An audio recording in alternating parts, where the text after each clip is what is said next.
Kalian masih ingat sama laptop convertible yang 2 bulan lalu pernah kita review? Acer Aspire Spin 14 yang pakai Intel Raptor Lake refresh. Nah, belum lama ini Acer ngasih refreshment lagi ke laptop convertible-nya ini, bre. Sekarang udah pakai prosesor Intel Meteor Lake yang berarti punya kemampuan AI lebih mumpuni karena udah punya NPU berupa Intel AI Boost. Dan karena kehadiran NPU juga bikin nama laptop ini sekarang ada embel-embel AI-nya yang menjadi Acer Aspire Spin 14 AI. Kira-kira seberapa jauh lompatan performanya dari Acer Aspire 14 yang lama itu, bre? Langsung aja kita review. Tapi sebelum itu, subscribe dulu lah. Bentar lagi nih 400.000 subscriber, bre.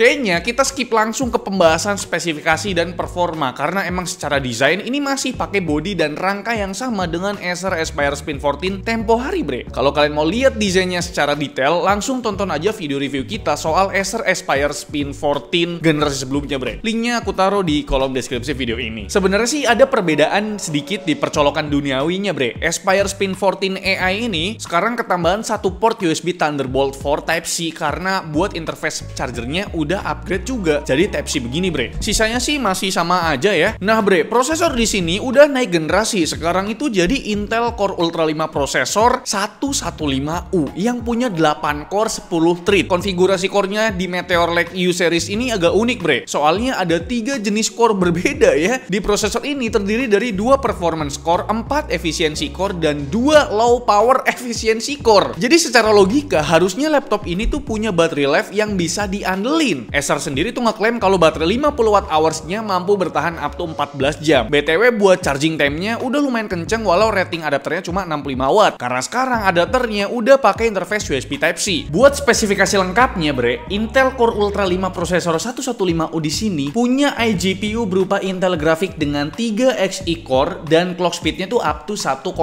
GHz. Terus buat RAM-nya di sini udah berkapasitas 16 GB LPDDR5 dan storage-nya pakai SSD generasi keempat, kapasitasnya tuh 512 GB tapi non upgradable karena cuma ada satu slot M.2 NVMe di boardnya ini. Dengan spesifikasi tadi, tentu laptop ini udah capable buat ngedit video. Kita tesnya di Premiere Pro 2025, tapi memang lebih baik buat ngedit konten 1080p aja, bre. Soalnya kalau buat ngedit konten 4K, previewnya itu berasa delay ya. Sedangkan buat preview konten 1080p itu lancar jaya begini, bre. Buat render time-nya kita tes buat render sebuah video durasinya 1 menit, pas render video 4K itu butuh waktu 1 menit lebih, yang berarti ya kurang efisien. Sedangkan buat render video 1080p itu cuma butuh 21 detik aja. Oh ya, bre, kita juga melakukan pengujian AI karena di Intel Core Ultra 5 prosesor 115U udah disematkan NPU Intel AI Boost dengan kemampuan komputasi AI up to 11 TOPS. Pas kita tes buat generate text di LM Studio, terlihat performanya masih agak kurang, cuma dapat 5,25 token per second. Sedangkan pas kita tes generate image di Procyon, satu image butuh waktu sekitar 47 detik, yang berarti belum efisien kalau mau dipakai produktivitas. Mungkin kemampuan AI di sini masih sebatas buat running aplikasi berbasis AI dengan load yang ringan, kayak misalkan Copilot by Windows, AI subtitle di browser, dan juga Windows Studio Effect di webcamnya ini, bre. Kita juga ada gaming test tipis-tipis buat ngelihat gambaran kemampuan iGPU-nya lagi. Mostly kita tes di resolusi 1200p kecuali di game CS2 yang udah bukan lagi game ringan, pak. Di sini kita tes di resolusi 768p dengan preset low, udah dibantu FSR balance, ternyata cuma dapat rata-rata di bawah 70 fps, tapi masih oke lah ya. Lanjut ke game Genshin Impact, kita tes di 1200p dengan preset rata kiri dan render resolusinya di 0,8. Ternyata masih kewalahan buat menyentuh 60 fps, bre, tapi masih enjoy juga. Terus di game Dota 2 masih tes di 1200p dengan preset rata kiri dan 50% screen render, performanya udah bisa dikatakan playable karena dapat 63 fps rata-ratanya. Terakhir kita mainkan Valorant di preset low, rata-ratanya emang udah tembus 100 fps, tapi buat drop fps-nya lumayan dalam sampai 50-an fps, bre. Dan buat suhunya sendiri gimana, bang? Sebelum itu, kita intip dulu untuk cooling system yang ada di laptop ini, bre, yang terdiri dari 2 buah heat pipe, 1 buah kipas, dan 1 buah heatsink yang arah pembuangan panasnya ada di kanan atas area keyboard. Cukup sederhana, tapi menurutku ini udah lebih dari cukup buat meningkatkan sebuah prosesor U series. Ingat ya, ini prosesor U series, bre. Kalau suhu berdasarkan sensor, kita lakukan stress test pakai SDBH R23, hasilnya suhu prosesor stabil di 80 derajat Celcius dengan TDP TDP di 28 watt. Terus buat gambaran suhu permukaannya, kita rekam pas lagi tes PC Mark World Office Simulation, hasilnya ternyata sangat adem ya. Area keyboard aja cuma mentok di 34 derajat, itu pun cuma di area kiri. Sedangkan titik hotspotnya cuma di 36 derajat aja di lubang exhaustnya ini, bre. Jadi ini laptop adem bener. Biar durasi videonya tuh nggak terlalu pendek, bre, kita mau mention hal-hal yang menarik dari Acer Aspire Spin 14 AI ini. Ini merupakan sebuah laptop convertible yang berarti punya engsel yang fleksibel yang bisa di-spin atau diputer 360 derajat seperti ini. Bisa jadi tablet begini ya, Pak. Aku pribadi lebih seneng mode tendanya ya, soalnya kepake banget buat leyeh-leyehan gitu di atas kasur sambil nonton Naruto, karena airflow-nya tetap terjaga gitu loh ya kan, dengan mode tenda begini. Ya kalau mode tablet juga masih aman begini kok. Terus kalau lagi di jalan tapi mau bikin thumbnail buat video YouTube, ya kita bisa pakai dalam mode tablet begini sembari memaksimalkan stylus internalnya ini. Oh iya bre, stylusnya ini udah bersertifikasi Wacom dengan 4096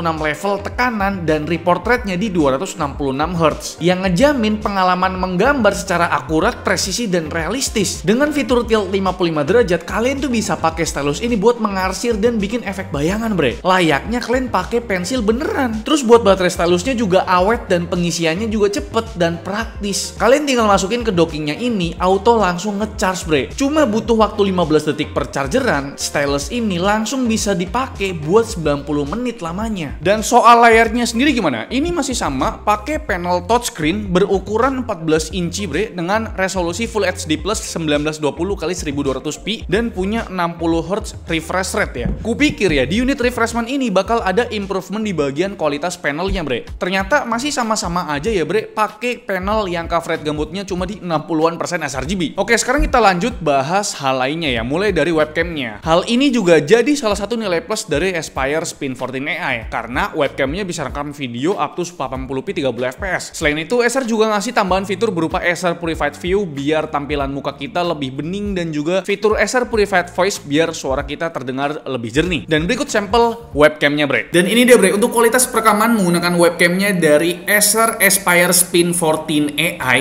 yang punya resolusi 1080p 30 fps. Jadi ini enak lah dilihat ya detailnya. Dan mohon maaf banget nih, ruangan belakang tuh kayak burik gitu ya, atau ya agak-agak kusem. Tapi tenang aja, di sini tuh ada efek atau Windows Studio Effect ya kan. Jadi kalian bisa aktifkan kayak background effect, kayak standar blur ataupun portrait blur biar belakangnya tuh kelihatan sinematik gitu ya kan. Ataupun ini kalian bisa aktifkan automatic framing.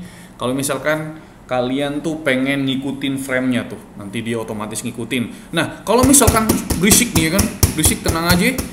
Acer punya fitur namanya Acer Purified Voice ya. Ini kita aktifkan dulu, ini kan belum aktif nih, masih banyak noise-nya nih kan. Kita aktifkan personal call. Nah, seperti ini jadinya kalau mengaktifkan Acer Purified Voice bre. Jadi noise-nya tuh minim sekali, fokus ke vokal kita aja gitu, biar meeting tuh jadi makin lancar gitu ya kan. Nah, itulah untuk webcamnya. Aku sih suka ya, detailnya oke, 1080p 30 fps. Fitur Acer Purified Voice-nya membantu sekali supaya meeting jadi lancar bre.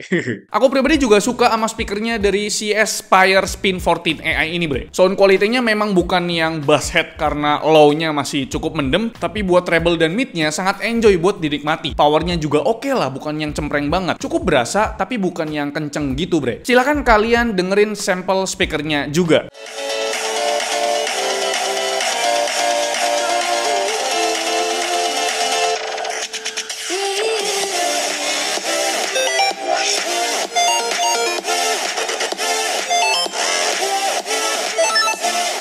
Terakhir kita bakal bahas poin-poin yang mungkin terlewat ya. Pertama soal utilitasnya. Di sini ada aplikasi Acer Sense. Isinya mulai dari menu monitoring, terus ada juga hardware check up dan personal setting buat atur mode performance dan juga mode charger bre. Terus buat konektivitasnya tentu udah mendukung Wi-Fi 6E dan Bluetooth versi 5.3. Sayangnya di sini nggak ada opsi login biometrik ya, baik itu via fingerprint ataupun face recognition bre. Kalau operating sistemnya tentu udah dapat Windows 11 Home teraktivasi lengkap dengan Office Home Student-nya. Dan terakhir soal garansinya, Acer Acer ngasih masa garansi selama 3 tahun dan ada ekstra garansi EDP selama 1 tahun. Kita tahu sama tahu kalau Acer adalah brand yang jadi pelopor garansi EDP di dunia perlaptopan, bre. Jadi brand lain tuh ngikutin gitu loh. Udah gitu, service centernya udah tersebar luas di 110 titik di 36 provinsi yang berbeda. Ini menandakan komitmen Acer tuh buat ngasih pelayanan bintang 5 buat urusan after sales produknya ini, bre. Jadi kira-kira itu dia untuk ulasan atau review lengkap dari kami mengenai Acer Aspire Spin 14 AI. Sekarang kita masuk ke kesimpulan. Di harga mulai dari 12 jutaan, apakah Acer Aspire Spin 14 AI ini udah masuk laptop convertible yang rekomen? Kalau kalian bisa berdamai dengan kualitas panelnya, terus gak perlu banget sama login biometrik, dan gak masalah sama bobotnya yang tembus 1,5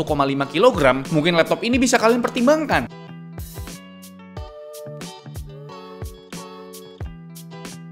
Buat poin plusnya sendiri cukup banyak, bre. Mulai dari mode penggunanya yang sangat fleksibel ya. Terus juga layarnya udah touchscreen dan punya internal stylus seperti ini. Suhu permukanya terbilang sangat adem, webcamnya udah 1080p yang kualitasnya bening dan punya aplikasi Acer Sense buat otak-atik hardware dan software di laptop ini. Jadi memang ya itu dia kekurangan dan kelebihan dari laptop ini. Gimana menurut kalian? Coba komen di bawah, kita diskusi dah. Like video ini kalau kalian suka, dislike kalau kalian jelek banget, dan jangan lupa untuk tekan tombol subscribe yang warna putih karena bukan warna merah lagi. Saya Alfian selaku host di channel Berkam. Terima kasih.